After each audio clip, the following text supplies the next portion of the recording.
Don't Be Afraid to Say No by Ilona, Lammertink, and Lucie, Georgia. Don't be afraid to say no.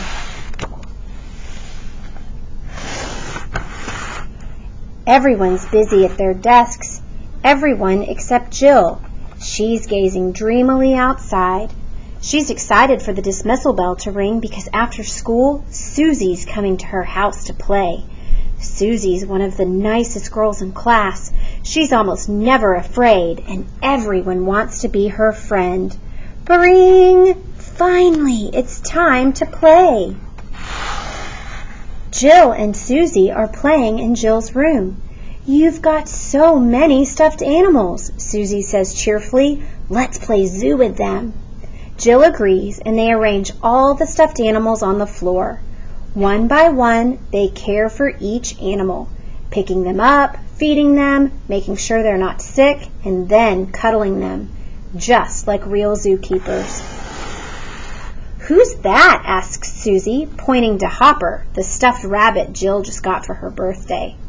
Hopper has a ribbon around his neck with a little blue brush on it so you can comb his soft white fur.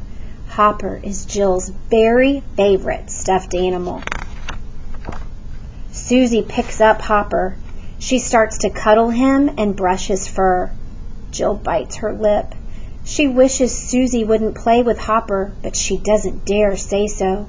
He's so sweet, Susie says. Can I borrow him overnight? Jill suddenly gets a weird tickly feeling in her stomach. She doesn't want Susie to take Hopper home with her. But if she says no, maybe Susie won't want to play with her anymore. And that's why Jill says yes. The playdate is over and Hopper disappears into Susie's backpack. Susie's going home with Hopper and Jill's staying behind, alone.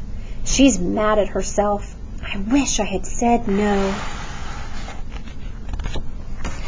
At school the next morning, Jill runs up to Susie.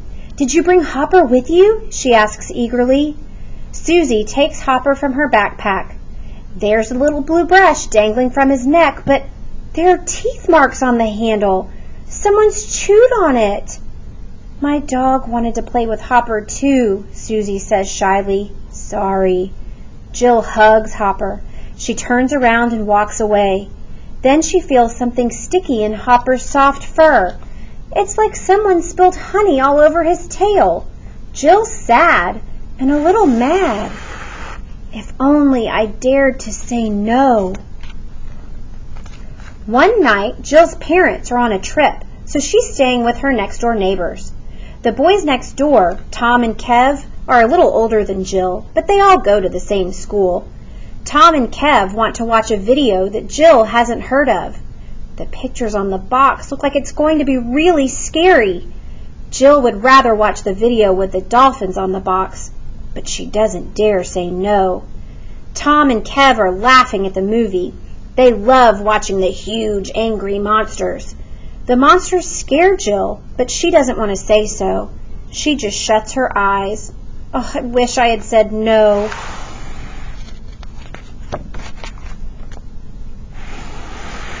That night, Jill has trouble falling asleep. All around her, she sees those scary monsters. She thinks she can even hear their angry voices. Jill crawls further under the blankets and squeezes Hopper tightly. If only I dared to say no. Jill's in the park with kids from the neighborhood. She looks over at the tall clock tower. She's supposed to go home when the two hands are almost standing together on the 6. Look, a hot air balloon, Bailey shouts. It's flying so low, it's going to land somewhere near us. Let's go see. You coming, Jill? Jill checks the big clock again. She should go home, but... She nods. She knows her parents will be upset with her. I wish I had said no. Jill's crying in her room. Mom and Dad are mad because she's come home late. She wishes more than anything that she dared to say no to Bailey and the others. Mom comes in and sits on the bed. What happened, Jilly? She asks gently. Jill blurts out, I don't ever say no to my friends because I'm scared they won't like me anymore and won't want to play with me. I just can't say no, even if they're doing things I don't like.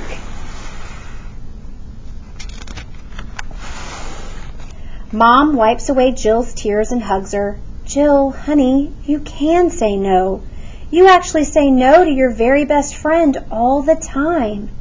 What do you mean? Jill asks. Who do I say no to? Come with me. Mom takes Jill's hands.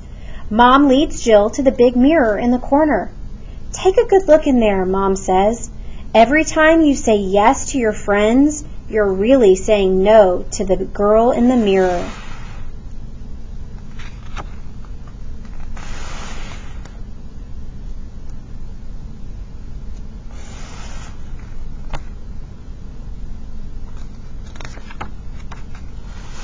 I've really said no lots of times, haven't I? Jill says to Mom. To myself. That's right. You've practiced saying no over 1,000 times without even realizing it. Real friends won't get upset if you say no every now and then, Mom explains. Sometimes it's even brave to say no. Would you be angry if a friend said no to you? Jill smiles. No, she shouts. Jill feels a lot better. Saying no doesn't seem nearly so hard anymore. I'll just say no when I have to do something I don't want to do. I'm scared. I don't want to give someone my toys.